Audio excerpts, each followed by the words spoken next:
Hello and welcome to the lecture for Chapter 9. I'm going to try to go through this lecture all in one pass just because there's not really a good spot here to break it up into two different lectures. So this one may be a little bit longer, but not too bad.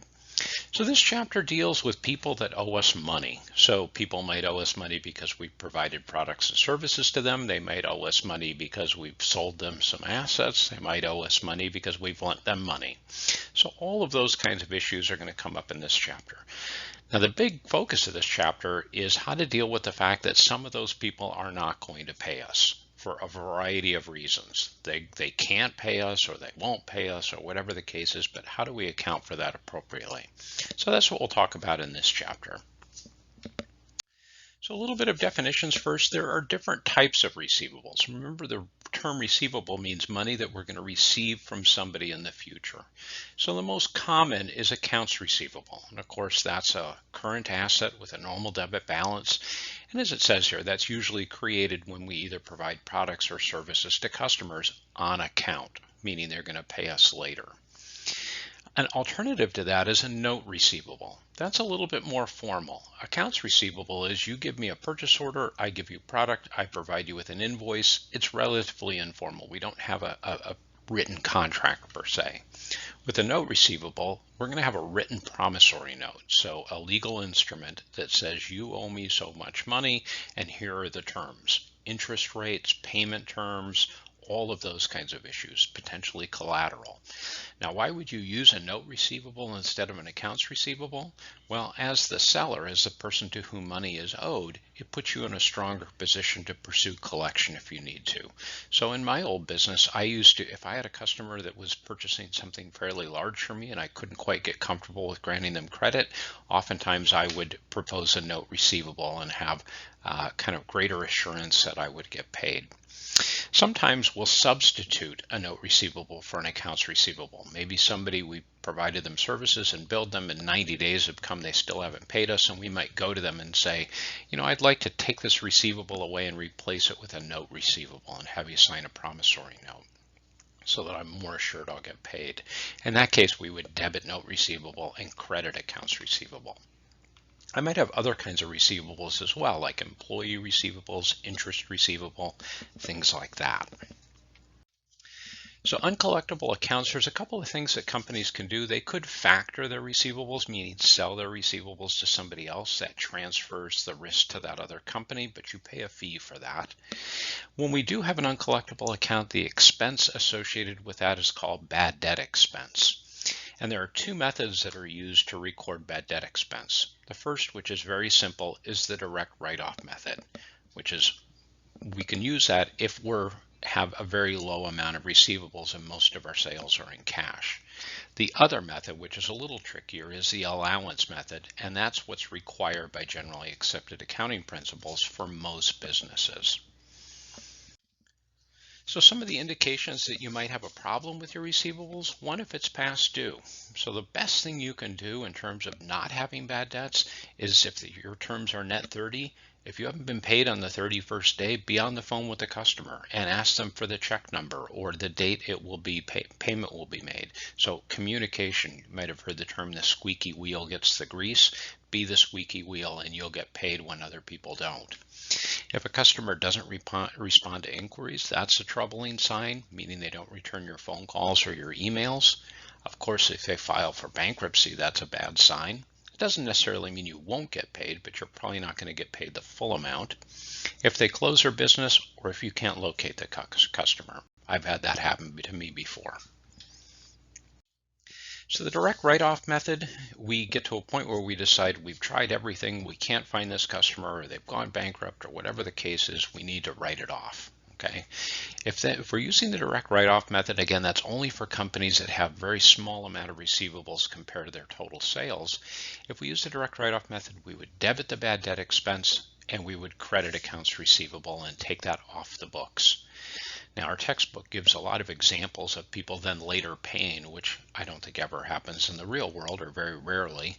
If that's the case, I'll reverse that prior entry to reestablish the receivable. So I'll debit accounts receivable, I'll credit bad debt expense, and then receive cash as I normally would. Now the problem with this method is one of matching. So I might record a big sale in December in one fiscal year, and then if I don't get paid, maybe in March of the next year, I recognize a bad debt expense. So now I've got revenue in one year, the profit in one year, and I've got the expense in the second year. So it doesn't really match things up properly. One thing to keep in mind too is the financial impact of not getting paid. Let's say I have a business where I sell a product that's $1,000 and my profit margin on the product is 10%. So every $1,000 product I sell, I make $100. Now let's say I sell one of those $1,000 products to a customer that doesn't pay me. In that case, I need to, if I'm using the direct write-off method, I need to debit bad debt expense for $1,000 and credit accounts receivable for $1,000. Now, how many extra sales do I need to make up for that one loss? Well, I don't need to sell one more product at $1,000. I need to sell 10 more products at $1,000 because I need to accumulate 10 times 100 to offset the $1,000 expense of writing that off. So that's how significantly impactful a bad debt is to a business. So the method that most businesses use is called the allowance method. And the key benefit here is this method is going to give us proper matching. We're going to recognize bad debt expense, at least from an estimated standpoint, in the same period in which we've made the sale. And we use an allowance account called the allowance for doubtful accounts. Allowance for doubtful accounts is a contra asset account, so it has a normal credit balance. It's a current asset. It's going to be on the balance sheet right next to accounts receivable. So we might have accounts receivable of $100,000 less an allowance for doubtful accounts of, say, $10,000. So the net realizable value, what we think we're really going to get in that case, is $90,000. So we'll establish that when we make an adjusting entry at the end of the year to say, this is the sales we've made in this year. We think we won't get paid on some of those because that's historically been the case. We'll establish that allowance. Think of it as kind of a provision for future write-offs. And then as we write things off later, we write them off to that allowance rather than recognizing an expense when we do the write-off later. So here's some entries. This may help it make more sense. So at year end, we make an estimate of what our bad debts will be, and I'll give some, and shortly I'll explain how we do that, but we'll make an estimate of what our bad debts are going to be, and that's when we recognize the estimated bad debt expense. So we debit bad debt expense and we credit allowance for doubtful accounts. Later, when we determine something is actually uncollectible because the customer won't respond to us or they've gone bankrupt or missing or whatever, we're going to write it off. So we're going to credit accounts receivable to kind of scratch that off our list, to take it out of our receivables, and we'll debit the allowance for doubtful accounts. So we'll reduce that provision that we've made, and we'll still have provision left for future write-offs. Now later, if we collect it after we've written it off, we'll do just like we did with the direct method. We'll reverse our initial entry. So we'll debit accounts receivable to reestablish the receivable. We'll credit allowance for doubtful accounts to build back up that provision so we can use it to write other things off. And then we'll receive the cash against receivables as we normally would. Now there are two methods for estimating uncollectible receivables at the end of a year. So one method is pretty straightforward. It's the percentage of sales method. So it's fairly simple. If we may have some historical experience as to what percentage of sales we don't get paid on. If we're a new business, we might use an industry benchmark. Maybe law firms that bill their clients, traditionally 5% doesn't get paid, or 2%, whatever the case is. So we can use that percentage. The other method, which is a little bit more precise, is the analysis of receivable methods. So we look at the health of our receivables, meaning how current or non-current are they, and that determines how much our uncollectible expense should be.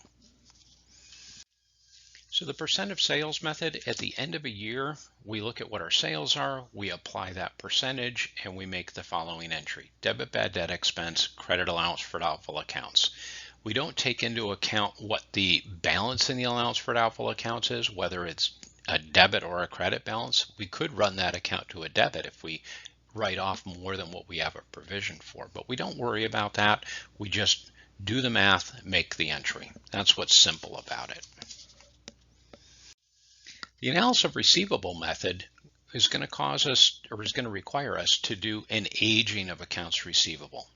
And an aging of accounts receivable is to take our list of all the money that's owed to us and calculate the due date for each receivable. So if it's net 30 days, we take the invoice date plus 30 days. This is the date that it's due. And then we record the number of days it's past due. Often we'll do this in Excel or in an accounting computer system. So we calculate it may be not past due, it may be less than 30 days old, or it could be some category of how many days past due. We'll put that in kind of different columns. And then each count is going to be placed in an age class category. So maybe 0 to 30 days past due, 30 to 60 days past due, and so forth.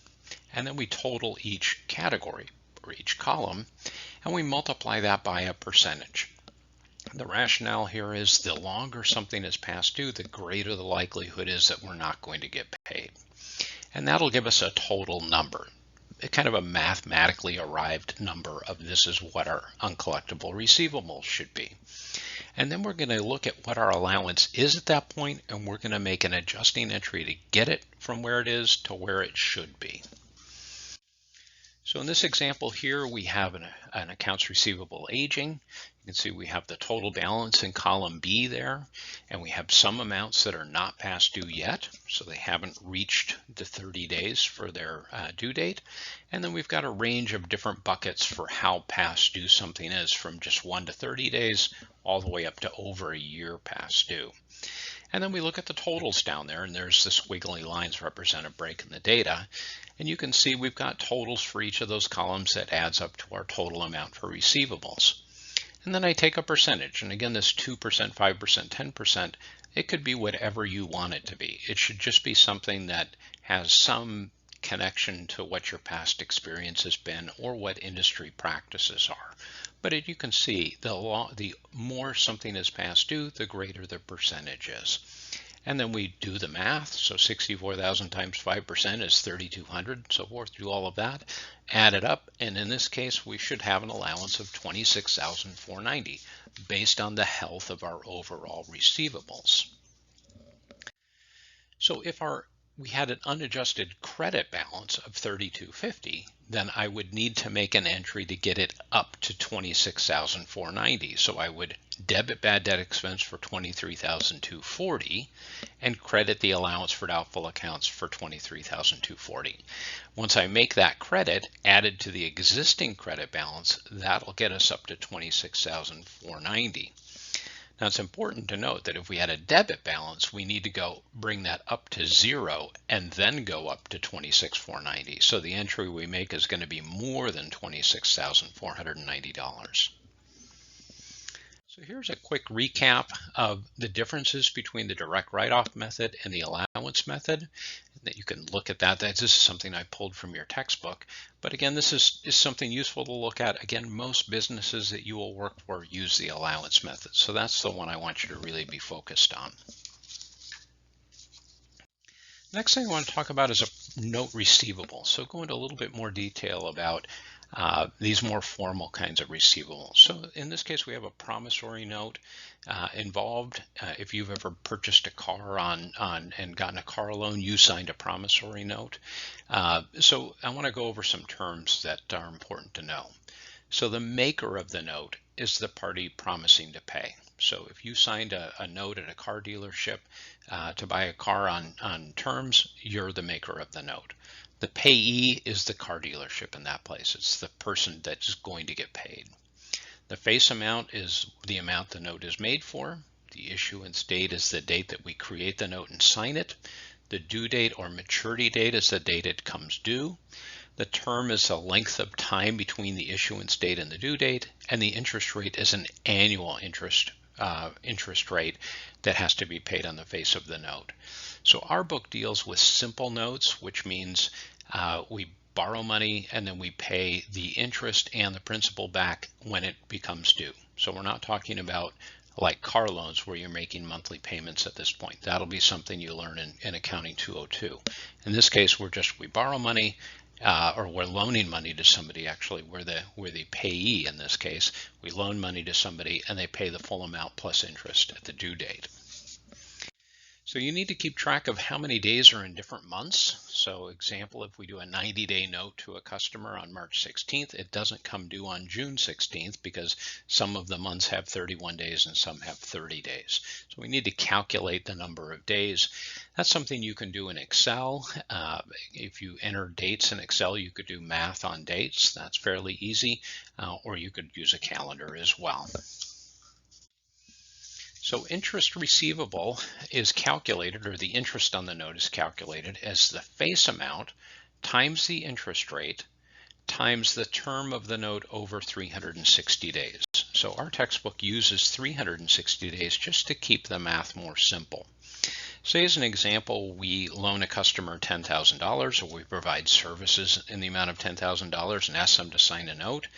And say the note has a 12% annual interest rate and it's for 6 months. In that case, we would calculate the interest as 10,000 times 0.12 times 180 over 360.